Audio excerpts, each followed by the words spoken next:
Eruvin Daf Tedvav Amud Bet. Bonjour à vous tous. Nous allons étudier au début de ce Hamoud la composition du lechi. Quel matériau? Est-ce qu'on peut utiliser n'importe quel matériel pour faire un lechi, un poteau à l'entrée du Mavoy? Et puis après on verra les caravanes qui s'arrêtent et qui voudraient porter dans l'endroit où ils s'installent. Donc la Mishnah ici en bas de ligne avant la fin, Bechol osin lechayayin, avec n'importe quoi on pourrait composer ce poteau. Afilu bidavar sheish bo rachayim, même quelque chose de vivant. Un animal, on peut mettre un animal, il faudrait l'attacher pour pas qu'il s'en aille.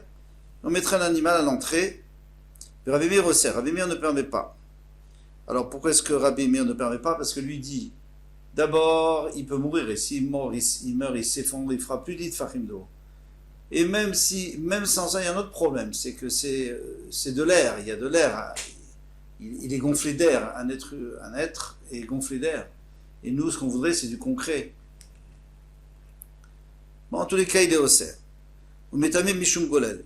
Et si maintenant on aurait posé cet animal sur un cercueil, alors on sait que le couvercle d'un cercueil, golel, c'est une grande marloquette, mais d'après Rashi, golel, c'est le couvercle d'un cercueil. Or, si on pose un objet sur le couvercle d'un cercueil, il va être tamé, bien sûr, mais il ne va pas devenir tamé béoaz, il ne pourra pas rendre tamé toute une maison. Parce que lui, il a pris la touma, donc il est avatoma, mais il n'est pas comme le mort. Le mort, on le met dans une maison, tout ce qui est dans la maison est tamé. Alors, on met tamé mishum golel. Si maintenant on a mis un morceau, la planche de bois qui est sur le cercueil, on l'a mis dans une maison, eh bien c'est métamé béoel, ça a entamé tout le oel. Mais cet animal-là, et oui, aussi, métamé mishum golel. Il va rendre tamé parce qu'il a la touma de golel. Rabbi Meir métaer. Rabbi Meir lui dit que non, parce que on n'a pas l'habitude de couvrir un cercueil avec un animal. Alors, qu'est-ce qui aurait couvert un cercueil animal? J'aurais dit avec un chien, peut-être. Quelqu'un qui avait un chien qu'il aimait bien, eh bien, peut-être qu'on aurait voulu le couvrir avec. Bien que, c'est quand même étonnant. Et Kotvim alav gitenashim. Maintenant, on peut écrire sur une vache un get, donc un get à sa femme. Un acte de divorce pour sa femme. Et Rabbi Yossi Agdili Poter, Rabbi Yossi Agdili Posel lui dit qu'on ne peut pas écrire dessus. Alors chacun va apporter ses raisons. Tania, on nous enseigne dans une braïta, Rabbi Meir Omer, Kol davar sheyesh bo ruach chaim, tout ce qui a un souffle de vie, en aussi moto l'autre dofen la souka. On ne peut pas en faire un mur pour la souka, comme on a déjà donné la raison, parce que c'est de l'air. Et en plus, s'il meurt, il va s'effondrer, et donc on n'aura plus le shiur. L'autre dofen la souka. Velo lechi la mavoy, ni un poteau pour le mavoy. Velo Passin les Biraot, ni de ces diumdines, ces fameux diumdines qu'on faisait autour des puits des gens qui montaient au Beth Amikdash, donc on leur faisait aux quatre coins un double poteau. Ça, on ne pourra pas non plus utiliser des êtres vivants. Vélo, golel les kever, et pas non plus pour couvrir un kever, pour couvrir un cercueil. Alors ici, encore une fois, on peut le faire si on veut, mais il n'aura pas un digne de golel, donc il ne sera pas métamé béoel. Mishum Rabbi Yossi Agdili Amrou af en kodvim alav gitenashim. Donc Rabbi Yossi Agdili lui vient rajouter quelque chose. Il dit on ne peut pas écrire gitenashim, mais tout le monde n'est pas d'accord avec lui. Maïtam ad Rabbi Yossi Agdili. Quelle est sa raison? Tania, parce qu'il est écrit Sefer. Il est écrit et vous écrivez Kavla be Sefer. Le Kavla Sefer Chitut. Il écrira un Sefer Chitut. Sefer c'est quoi? C'est un livre, un parchemin. Sefer Chitut. Eni la Sefer. Alors, si la Torah a précisé Sefer, c'est qu'elle veut qu'on utilise un parchemin. Minaïn les rabot kol davar. Alors, d'où est-ce que j'aurais pu écrire sur une couverture ou sur une feuille d'un arbre? Est-ce qu'on aurait le droit? On sait qu'on a le droit, mais alors non, il y a écrit Sefer. Talmud Lomar, c'est pour ça que la Torah vient nous apprendre. Et Katavla, il peut lui écrire, et lui écrira. Donc à partir du moment où tu dis il écrira, c'est-à-dire il écrira sur n'importe quoi. Mikol Makom, de toutes les manières. Haïmken Matam Glomar Sefer. Non, qu'est-ce que j'ai gagné avec ce Sefer? Tu m'as dit Sefer. C'était pour me dire qu'il fallait un parchemin. Et maintenant tu me dis n'importe où. Omar Lar, c'est pour te dire, ma Sefer d'avar Shen Borah Chaim. De la même manière qu'un Sefer, donc un morceau de parchemin, il n'a pas de vie. Hein. Veno Ochel, et on ne peut pas le manger non plus. Afkol d'avar Shen Borah Chaim, Veno Ochel, il faut que ce soit une chose qui n'a pas Roi Chaim et qui ne soit pas du Ochel, ne soit pas comestible. Donc, d'ici on va exclure la fameuse vache sur laquelle on voulait écrire et donner la vache à sa femme et dire tiens, prends cette vache et vas-y. Rabbanan, Miktiv, maintenant les Rabbanan, eux, qu'est-ce qu'ils ont dit? Ils ont dit qu'on peut écrire sur la vache. Miktiv Besefer, est-ce qu'il écrit qu'il faut écrire Besefer dans le Sefer? Sefer Ktiv. Il écrit, il faut écrire Sefer. Alors, c'est aucun rapport avec ce que toi tu penses. Toi tu penses que Besefer, oui, si c'est écrit Besefer, ça c'est écrit dans un parchemin ou dans un matériau qui est inerte, comme on a voulu apprendre. Mais ici écrit Ktiv Sefer, les Sfirat Varim Balma ou Deata, ça veut dire qu'à l'intérieur de ton, peu importe où tu écris, mais là où tu écris, par exemple même sur une vache, mais là où tu écris, il faudra que tu racontes exactement ce que tu veux faire, comment tu veux te séparer de sa femme. Donc il y a des détails, on les trouve dans les Gittin malheureusement, dans le Beddin on trouve ce get, et il y a tous les détails qu'il faut mettre. Isfirat Varim Be'almahu Deata, c'est pour ça qu'il est venu. Alors maintenant les Rabbanan, d'accord, donc eux ils ont utilisé le mot Sefer pour apprendre Isfirat Varim. Mais alors, ils n'ont plus besoin de Vekatavla. Parce que vous vous souvenez, on avait dit Vekatavla, c'était pour récupérer Sefer, d'après Rabbi Yossi Agili. Puisque Sefer, ça avait l'air que c'était un parchemin. Donc on a écrit Vekatavla, pour nous dire qu'il peut écrire sur autre chose aussi. Sur une feuille d'arbre ou n'importe quoi. Donc on avait besoin de Vekatavla. Mais les Rabbanan, ils n'ont plus besoin de Vekatavla. Parce que de toute façon, Sefer, c'était pas pour apprendre un parchemin, c'est pour apprendre Sfirat Dvarim. Donc qu'est-ce qu'ils vont faire avec Vekatavla? Vekatavla Maïdar Shebe. Qu'est-ce qu'ils vont en faire? Quel dracha ils vont en faire? Aoumi Baile, Bektiva, Midgareshet, Vena Midgareshet, Be Kesef. C'est pour te dire, Vekatavla, il faut lui écrire. Tu peux pas dire, tu donnes de l'argent. Tiens de l'argent, va-t'en. On ne peut pas dire ça. Il faut écrire sur un get, sur un acte de divorce. Ça, le Kalataramina, parce que ça, il peut monter un autre esprit, au Ilveit Kashit, Siale Avaya, puisque dans Kiddushin, on a vu qu'on a comparé la sortie à la rentrée. En d'autres termes, les Gittin au Kiddushin. Le divorce, on a comparé au mariage. Parce que là-bas, dans le Passouk, il y a écrit Viasta, Veita. Et on a fait toute une dracha. Ce n'est pas le moment de rentrer dans cette dracha. En tous les cas, on voit qu'il y a beaucoup de choses qui sont comparées, qui sont comparables entre le mariage et le divorce. Ma'avaya bekesef. Donc, de la même manière que quand on marie une femme, on lui donne de l'argent et puis on n'a même pas besoin d'écrire un contrat. Afietsia. La sortie aussi, donc le divorce, Bekesef. Kamashmalan, ça vient nous faire entendre que non, Vekatavla, c'est pas avec de l'argent, il faut écrire sur un acte de divorce. Point final pour les rabbins. Rabbi Yossi Agdili, Aïsvaraminale, maintenant Rabbi Yossi Agdili, d'où il sait qu'on doit écrire, peut-être qu'on peut donner de l'argent. Nafkale, mi Sefer Chitut. Il apprend, parce qu'il a écrit Sefer Chitut. On va écrire Sefer Chitut. Chitut, c'est-à-dire qui est korta, qui coupe les liens. Sefer Korta, il n'y a que le Sefer, il n'y a que le document qui peut couper les liens entre Vendavar et Korta, mais rien d'autre. Donc de l'argent, ça ne servait à rien. Verabanan, ay Sefer Chitut, mi baile. Alors qu'est-ce qu'ils vont faire avec ce Sefer Chitut? Puisque eux, ils n'ont pas besoin de ça. Ils ont déjà dit qu'on ne peut pas faire avec de l'argent, ils ont déjà appris de Vekatavla. Alors, Veramana et Sefer Chitut Mibaile, ils ont besoin, les Davar, Akoret, Beno, les Bena. C'est pour nous apprendre une halakha totalement différente, qu'il faut que on coupe les liens avec sa femme. Quelqu'un ne peut pas mettre une condition, certaines conditions, en tous les cas, on ne peut pas mettre des conditions pour le divorce, comme on va voir tout de suite. Il faut quelque chose qui coupe les liens complètement. Davar, Akoret, Beno, les Bena.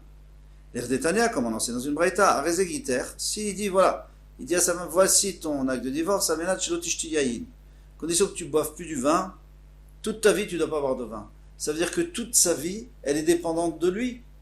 Parce que si elle boit du vin, elle n'est pas divorcée. Ça marche pas. La Torah veut pas ça. La Torah veut qu'on... Ok, on s'entend pas, ils se sont pas entendus, ils ont divorcé. Essaye maintenant chacun refaire sa vie.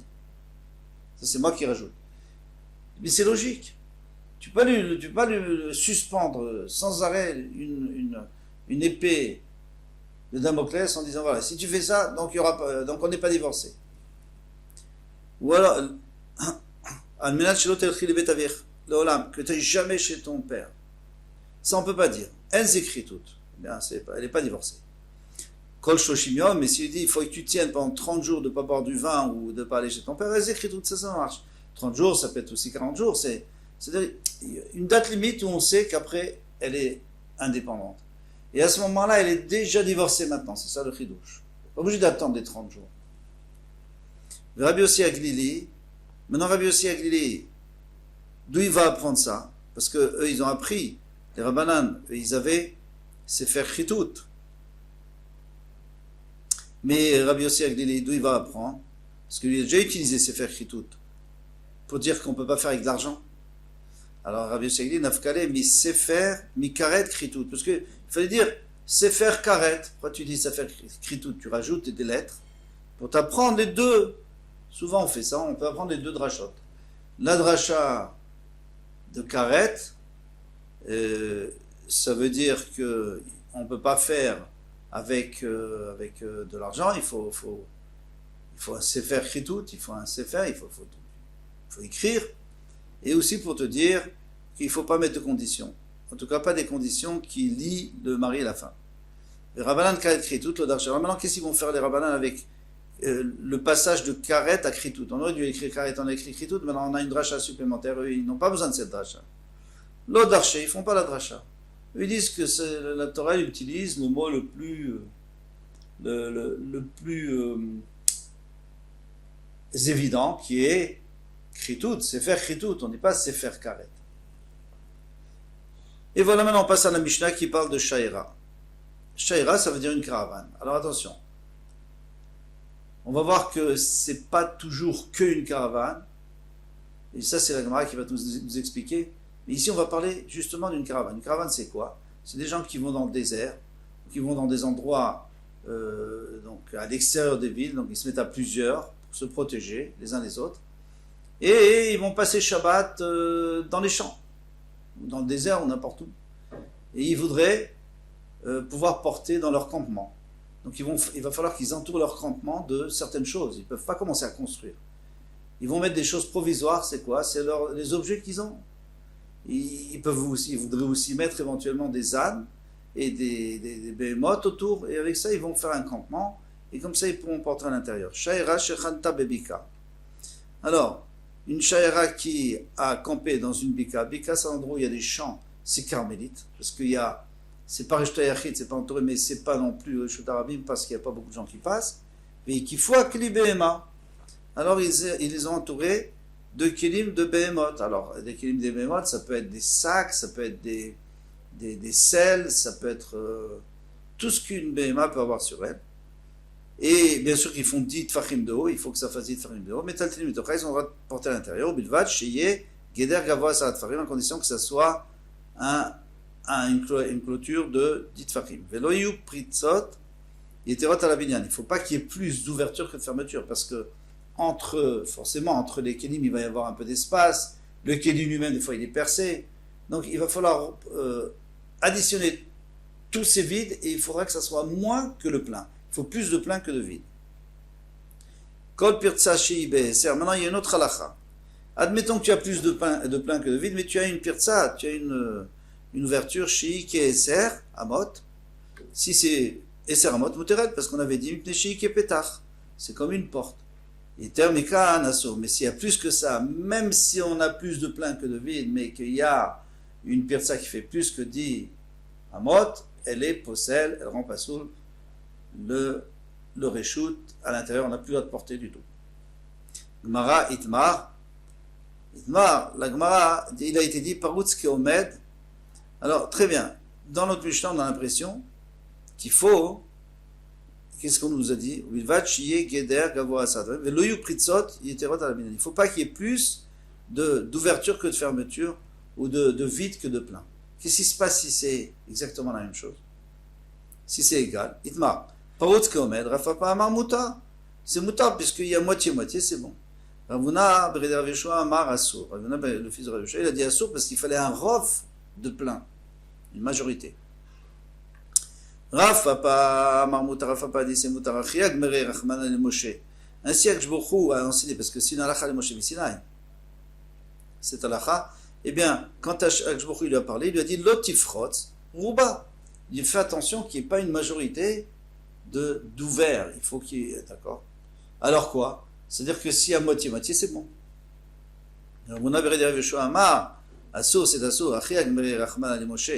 Ainsi a enseigné à Moshe Rabbeinu. Alors, qui est-ce qui était là-bas? Personne n'était là-bas. Mais ils ont appris de leur maître, de mettre en Talmud, que c'était ce qu'Hachem avait dit à Moshe Rabbeinu, Gedor Rouva. Non, il faut que ça soit clôturé en majorité.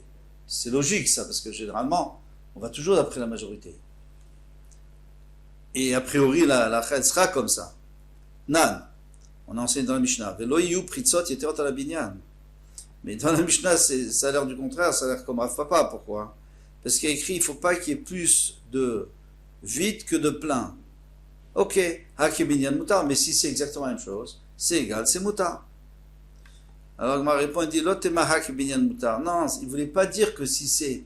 Quand il a dit qu'il ne faut pas qu'il y ait plus de vide que de plein, ça veut dire que si c'est égal, c'est bon. Et là, il faut dire, im binyan yeter la pirza mutar. Il ne faut pas qu'il y ait plus de pirza, mais il faut qu'il y ait plus de binyan. Aval ke binyan, maï asso. Mais si c'était égaux, c'est asso. Ah non, alors ça ne marche pas. Yachilitne. Dans ce cas-là, il ne fallait pas enseigner comme ça. Il fallait dire, lo yu pritzot ke binyan. Il fallait dire que les pritzot, il ne faut pas qu'ils soient égaux au binyan. Et ça aurait été beaucoup plus précis. Il veut dire, il ne faut pas que le pirza soit comme binyan. Pourquoi il a dit, il ne faut pas qu'il soit plus? Ça veut dire que si c'est égal, c'est mutar. Kashia. Donc on a une kashia. On a l'impression que si c'est égal, c'est assour, c'est pas pardon. Si c'est mutar, donc pas comme Rabbi Ravuna Bred Rav Yeshua. Tashma, on va essayer d'apporter une preuve d'autre part. Amekare sukato beshfudin. Alors quelqu'un a une souka et il a mis sur sa souka, il a mis des broches. Les broches, par définition, c'est pas cachère. C'est pas cachère pour le srach, c'est des ustensiles. On ne peut pas faire du srach avec. Ou alors il a mis des montants de lit, des barres qui tiennent le lit. Ça, c'est sûr que c'est pas cachère pour le srach. S'il y a autant de vide que de plein, qu'est-ce que je vais faire? Je vais remplir le vide de srach, cachère, du bon srach, du feuillage, et ça sera cachère.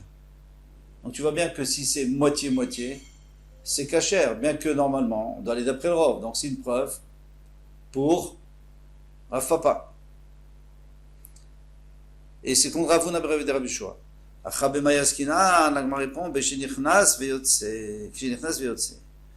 elle dit, c'est très subtil. Elle dit, ok, j'ai maintenant une souka avec des broches. Disons que pour couvrir la souka, j'ai utilisé 50 broches. Oui, 50 broches. Alors, je dois en enlever une sur deux et mettre du srach kasher. Mais forcément, quand tu enlèves, ça va faire un peu plus d'espace parce que pour rentrer et sortir, il faut plus de place. Vous pouvez essayer, si j'ai 1 centimètre, je ne peux pas rentrer à l'intérieur une règle d'1 centimètre. C'est pas possible. C'est pas possible. Il me faut un peu plus pour pouvoir rentrer et sortir, sinon ça bloque. Eh bien, ici on parle nichnas veyotse, on parle que ça rentre et ça sort. Alors si ça rentre et ça sort, ça veut dire qu'il y avait plus de vide, et puisqu'il y a plus de vide, donc il n'y a pas de problème. Il y a un rov. La Gemara dit Vaïf Charlie Tzamtzem. Mais qui te dit que le monsieur il a fait rentrer et sortir peut-être qu'il a mis exactement ses 50 divisé par 2, il a mis ses 25 broches à une distance égale, vraiment, il a mesuré avec 1 millimètre, Et alors quoi? Qu'est-ce qu'on a dit là-bas? On a dit que c'était moutard. Alors ça veut dire que si c'est moitié-moitié, c'est moutard. Ravami bemaadif. Ravami dit, mais non, mais il faut lui dire ça. Il faut lui dire, il doit savoir qu'il faut mettre un peu plus de vide, obligé. Rava lui dit non, on peut dire que c'est exactement égal, et quand même ça sera moutard. Pourquoi? Imayun et tunim aref, notno sheti, et notno aref. D'ici par exemple, les barres elles étaient dans la largeur de la souka, donc il y avait une sur deux et un vide. Alors qu'est-ce que je fais? Je mets le srar kasher dans l'autre sens. Donc puisque je le mets dans l'autre sens, il va être obligé de tenir sur les barres, donc il y aura certainement un peu plus de kasher que de pas kasher. Puisque les barres elles tiennent toutes seules, elles tiennent sur la souka. Maintenant moi je tiens, il faut bien que ça tienne sur quelque chose, donc ça tient sur les barres. Donc il y aura plus de kasher que de pasoul, et on sait que quand il y a plus de kasher que de pasoul, c'est mevatel, le pasoul, ça rend batel le pasoul est annulé, et à ce moment-là ma souka elle est 100% kshera. Donc c'est pour ça que dans la souka, il n'y avait pas de problème, mais on peut toujours rester avec la svara de Rabbi Ramouda bar Yeshua qu'il faut quand même un rov de kasher chez nous, dans la souka bien sûr, mais chez nous aussi, dans la shaira. Voici pour ce hamoud extrêmement intéressant. On va continuer à parler de ça dans le prochain. Bezrat Hashem Kol Tov.